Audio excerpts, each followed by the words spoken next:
você quer um menino, se você quer uma menina, será que é possível? Vamos entender um pouco mais desse universo lindíssimo com o querido ginecologista e obstetra, Dr. Domingos Mantelli. Seja bem-vindo!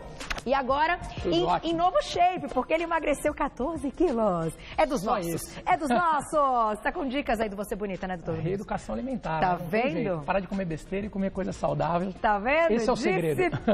Disse tudo. E como está a Júlia e a doutora Érica? Crescendo super bem. Estão lindas, ótimas. Já 20 semanas de gravidez? 20 semanas. Esse final de semana sentimos ela mexer pela primeira vez. Então, eu vi que vocês postaram. Ai, fico até arrepiada. Muito um momento gostoso. Maravilhoso. Muito gostoso. Bom, para esse momento ficar melhor ainda, a gente vai entender aqui algumas dicas. Foi muito legal aquela pauta.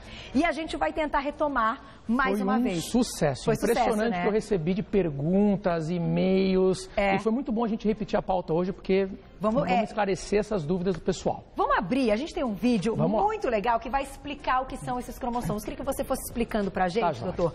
Pra gente saber essa diferença. E claro, se você for lembrando aí das perguntas que foram surgindo, se você quiser, pode colocá-las aí. Sem Vamos problemas. lá. Olha lá os cromossomos, então. Olha que legal. Bom, na prática, o que a gente tem que entender que existe cromossomo X e Y. O X é o que vai gerar a mulher.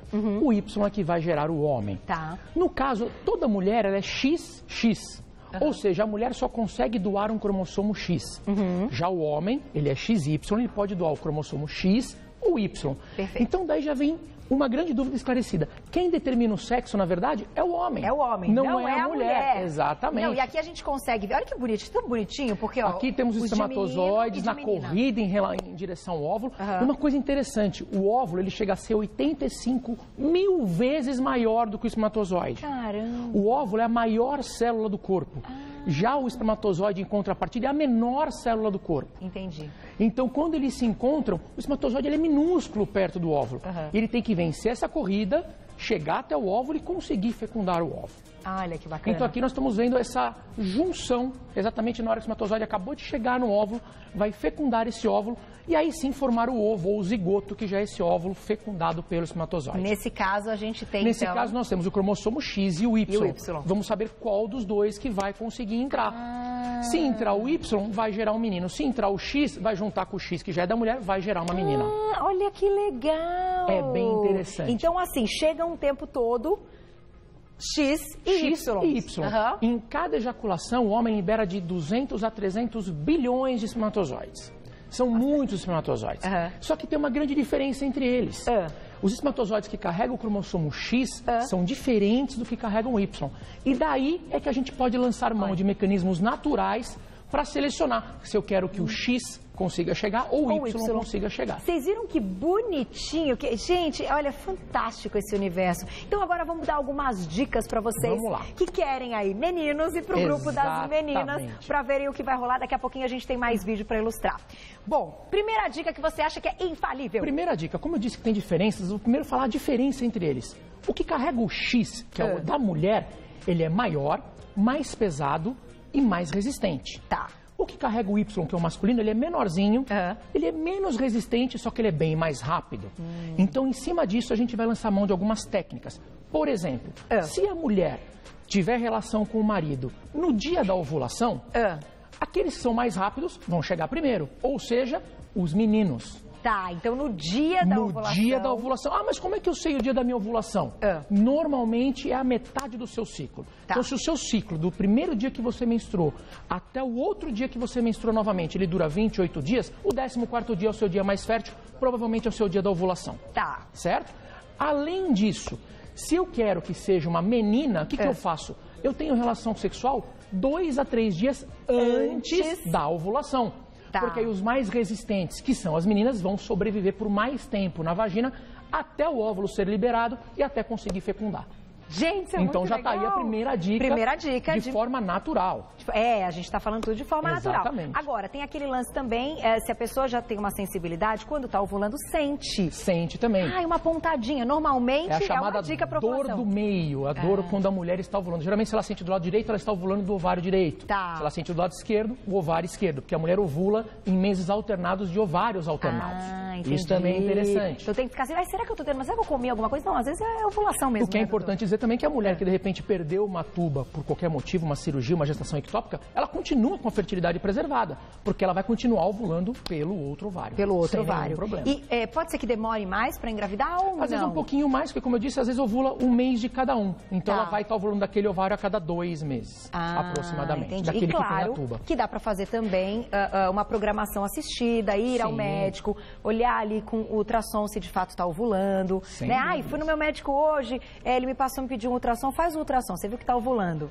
É o dia, que é o menininho, vai vir menininho. Exatamente, é aquele dia. Então vou fazer o seguinte, vou dar um recado e volto. Na volta, vamos falar um pouquinho desse lance do pH vaginal, que eu acho tão importante, porque a gente fala aqui do programa da alimentação, quando a alimentação é mais ácida, isso tem relação. Total relação, a alimentação, ela é quase que a principal característica para você conseguir determinar um sexo ou outro. Mais até do que a posição ou o dia da ovulação. A alimentação é crucial para isso. E eu acho que falar de posição também é legal, que um monte de gente perguntou. Vamos falar também. Da posição a gente já fala. Volto já para continuar.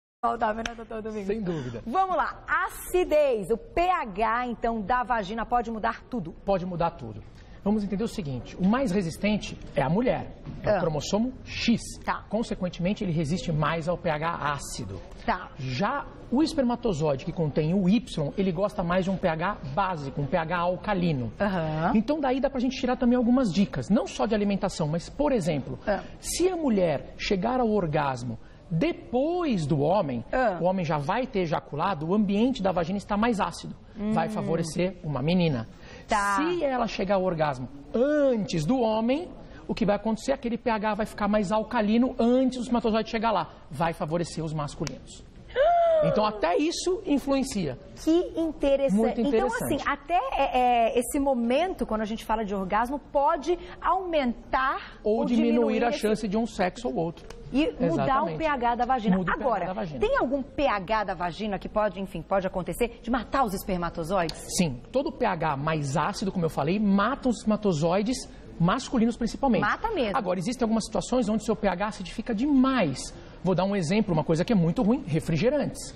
Os refrigerantes, eles acidificam demais o pH. Não só da vagina, como do corpo todo. O pH do refrigerante é em torno de 2,5. Um pH do organismo é em torno de 7,35 a 7,45. Então você acidifica muito, você abaixa muito, inclusive, a sua imunidade. E aí você acaba matando os espermatozoides, não consegue engravidar e não sabe o porquê. Larga o refrigerante. Gente, muito interessante. Que máximo. Talvez deve ter um monte de gente que está se identificando com a história. Agora, posições. Tá aí, é claro que a gente tá falando de um assunto que as pessoas... O que vocês estão dando risada aí, os meninos? Só que é lindo, é natureza, coisa... A gente fala dessas coisas com naturalidade. As pessoas não conseguem falar muito sobre isso com naturalidade, mas, gente, isso é uma grande bobeira, porque sexo faz parte da vida, é saúde, e é importante que a gente trate desses assuntos para que a sua qualidade de vida fique cada vez melhor. E faz bem para a saúde. Sim. Muito bem. Agora, tem alguma posição que favoreça meninos ou meninas? Toda posição onde a penetração for mais profunda vai favorecer meninos. Porque o homem vai ejacular muito próximo do colo, aqueles espermatozoides mais rápidos, que são os masculinos, vão chegar mais rápido dentro do útero.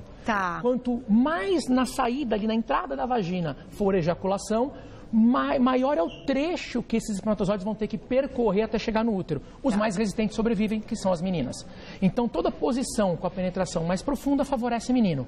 Todas com a penetração mais superficial vão favorecer meninas. Então, aquele lance que eu até tinha te perguntado outra vez, ficar com as perninhas depois, né, pro alto, enfim, falam, né, não, fica um tempo ali. As vovós falavam isso, vamos combinar? Com as pernas pra cima, 20 minutos, que aí vai engravidar. Vai engravidar, mas vai favorecer menino, porque você tá ajudando o espermatozoide a chegar mais rápido no colo do útero. Ele já é mais rápido, mais leve. Mais rápido. Então você ajuda mais ainda. Ai, que legal. Vamos fazer o seguinte, vamos pro nosso segundo vídeo, que a gente tem um outro vídeo muito bacana, que nesse a gente explicou os cromossomos e essas dicas do Dr. Domingos. Agora, o segundo mostra um pouquinho dessa fecundação, porque eu tenho umas perguntas importantes. Por quê? A gente sabe que essa fecundação, então, ocorre na trompa. Na trompa. Na verdade, o óvulo é liberado do ovário, a tuba uterina capta ele de dentro do abdômen, joga ele para dentro da tuba e esse espermatozoide ele vai entrar pelo útero, chegar até a tuba e fecundar este óvulo. Na sequência, quando ele é fecundado, ele volta a percorrer o caminho inverso para dentro do útero. Que é isso que a gente estava vendo. Então, ele já fecundado, enquanto ele já está se desenvolvendo, enquanto ele já está dividindo as células, ele vai para dentro do útero e vai acontecer a nidação. Ou seja, ele vai se fixar dentro do útero. Que é o lance que a gente brinca, grudar, ficar ali grudadinho. Quando que isso ocorre? Aproximadamente 30 dias após a fecundação. Tá. Por isso que as mulheres às vezes confundem com menstruação. Fala, nossa, eu sangrei, mas eu sangrei 1, 2 dias, bem pouquinho, acho que eu menstruei. Na verdade, não. Quando o embrião ele se fixou, ele rompe alguns vasinhos e dá um pequeno sangramento. Entendi. Isso é anidação. Na verdade, está grávida e ainda não sabe. E aí depois, claro, que tem, que começa esse processo, esse é o momento de desenvolvimento. Isso já está se desenvolvendo. Aqui, então, ele já carrega o sexo do bebê, já tem o coração batendo, tudo. Absolutamente tudo que vai ser esse ser humano, todas as doenças que ele possa vir a ter na vida, cânceres, alguma malformação, já está determinado. Ali, no momento da concepção. No momento da concepção. Já com a junção dos cromossomos, já está determinada a vida desse indivíduo inteiro em relação aos cromossomos que ele pode ter. Olha todas só. As doenças, todos os problemas de saúde, cor de cabelo, cor dos olhos, tudo já está definido. Agora é só desenvolver. Olha só, muito legal. Então deixa eu deixar uma perguntinha no Insta, vamos colocar a perguntinha. Ai, gente, eu amo isso, ficou enfiado, é maravilhoso falar desse assunto. Vamos lá, na tela então, uma perguntinha do nosso Insta. Andréia, um beijo pra você. Tomando anticoncepcional, dá pra saber qual é o dia da ovulação? Me conta daqui a pouco. Então, e a nossa pergunta foi sobre ovulação para quem toma a pílula. Vamos lá, doutor Domingos, uma oportunidade muito bacana para falar desses anticoncepcionais. Então, isso vai depender muito, porque a maioria dos anticoncepcionais inibe a ovulação. Então, você não vai estar ovulando, não vai saber quando não está ovulando. Então, na verdade, a pessoa previne a gravidez tomando um anticoncepcional, uma pílula, por exemplo, para não ovular. A grande maioria. Tem anticoncepcionais que tem outros mecanismos de defesa. Mas a maioria, 90% dos anticoncepcionais do mercado, eles inibem a ovulação. Então, se inibe a ovulação, ela não vai saber quando está ovulando. Agora, para quem não está tomando anticoncepcional, como saber quando está ovulando? Primeiro, o muco cervical, aquele muco que fica dentro da vagina, ele fica parecendo uma clara de ovo e ele tem finlância, que a gente chama. Se você esticar, ele não rompe. Se esticar e ele romper, não está ovulando. Se ele esticar e não romper, está ovulando. E a temperatura corporal aumenta em torno de 1 grau. Então, se você for medindo todos os dias a sua temperatura, quando ela aumentar de 1 grau, possivelmente você está ovulando. Olha que interessante. Por isso que fala, quero engravidar, então vou colocar o termômetro, põe o termômetro na boca e fica fazendo essas medições. Exatamente. Funciona também. Funciona, lógico. E aí pode ajudar até na escolha do sexo, se você quer menino ou se você quer menina. Para saber o dia da ovulação. Você se lembra de alguma pergunta que te chamou muita atenção da última pauta? Olha, muito interessante falar, quando você falou do pH. O que a gente pode fazer também? No dia da relação sexual, se você quer um menino, ou seja, você tem que deixar o pH mais alcalino e vai ter a relação sexual no dia da ovulação. Faça um banho de assento com bicarbonato de sódio. 2 colherzinhas de chá de bicarbonato para 1 litro de água e faz um banho de assento, você está alcalinizando a sua vagina. Ao contrário, se você quer uma menina, 2 dias antes da ovulação e no dia da relação, um banho de assento. 2 colheres de chá de vinagre branco diluído em 1 litro de água. Você vai acidificar o meio vaginal. E aí então você favorece a menina e no outro jeito favorece o menino. Também uma outra dica interessante do pH. Que legal! Meninas, vocês já pensaram nisso? É muito interessante. A alimentação, Carol, a alimentação é crucial. O que favorece você ter um menino? Como eu já disse, o pH mais alcalino. O que a gente pode comer que tem o pH mais alcalino? Geralmente, substâncias contendo sódio, potássio e vitamina B12. Então aí você entra, um suco legal para você fazer no período que você quer para ter o homem, maçã, banana, abacate e morango. Tem todas as substâncias que você precisa para alcalinizar esse meio. Toma 2 dias antes da relação sexual, até o dia da relação, mas lembrando que tem que ser 2 dias antes da ovulação a relação.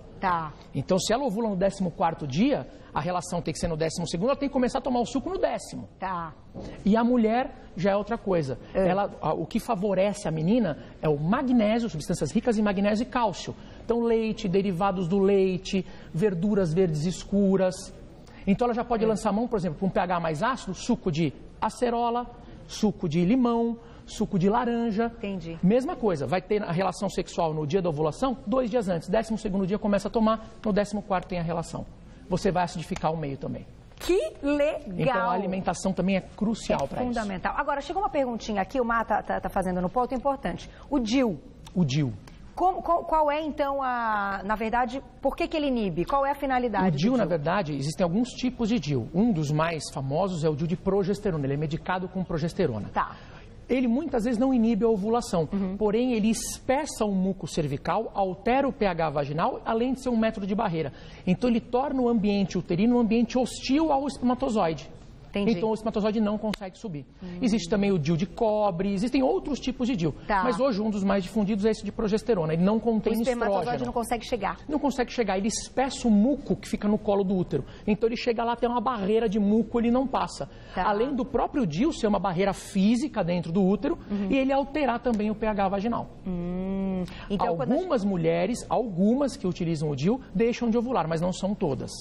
Não são todas. Posso fazer uma última perguntinha, Má? Essa é importante. Aqueles, agora como é que eu vou me lembrar o nome? Que muitas pessoas usam quando as mulheres estão passando aí, ou por um desequilíbrio hormonal, e que não tem, enfim, uma umidade necessária e precisam usar, que eu não vou falar a marca. Vocês já pensaram na marca? Um lubrificante vaginal. Lubrificante vaginal para a relação. Ele mata espermatozoide? Não, ele não mata, a não ser que ele contém espermicida. Caso contrário, ele vai deixar o ambiente mais alcalino, vai favorecer os meninos. Ele ajuda, sim, na lubrificação vaginal. É muito interessante. Então, para as mulheres que sentem dores, que não estão aí com essa lubrificação natural, é bacana, é recomendável. É muito bacana, super recomendável, sem sombra de dúvidas. Nada pior do que ter relação sentindo dor, né? Isso, e não pode, né? Não pode. Tem algum problema. Sim, quando está sentindo dor, tem que conversar com o médico. Quando você sente dor, você libera um monte de hormônios, altera o pH também, e a coisa vai longe. Tem muitas dicas. Pena que o programa é curto, não dá pra falar tanta coisa. Eu queria ter mais tempo, doutor, que é muito bom. E só pra fechar, ele trouxe aqui uma ilustração muito legal. Para ilustrar a sexagem, né? Quando a gente faz o teste para saber o sexo do bebê, se no sangue da mãe tiver o cromossomo Y, é um menino. Se tiver somente X, é porque é uma menina. E eu gostei que você comparou essa bolona aqui com o óvulo, né? O óvulo com o espermatozoide. Olha o grãozinho, eu não consigo nem pegar o grãozinho de arroz. Para se ter uma ideia da diferença de tamanho. Que legal. Não, arrasou. Depois a gente pode fazer uma pauta sobre a alimentação, que isso influencia. Claro. A alimentação no geral, para a saúde da mulher em geral, não só para a gravidez. Perfeito. Tem muitos mitos que a gente pode abordar como refrigerante, por exemplo, que eu falei. A gente vai falar. É bom falar do refrigerante. A gente tem falado um pouquinho, é um assunto importante. É bem interessante. Só que eu acho que tem uma pauta também que eu gostaria muito de fazer com o Dr. Domingos, que é esse lance das mulheres que não estão conseguindo engravidar. Vamos fazer. Eu acho que tem muita coisa bacana pra gente explicar. Quero te agradecer mais uma vez. Imagina, Carol, eu que agradeço. Mais uma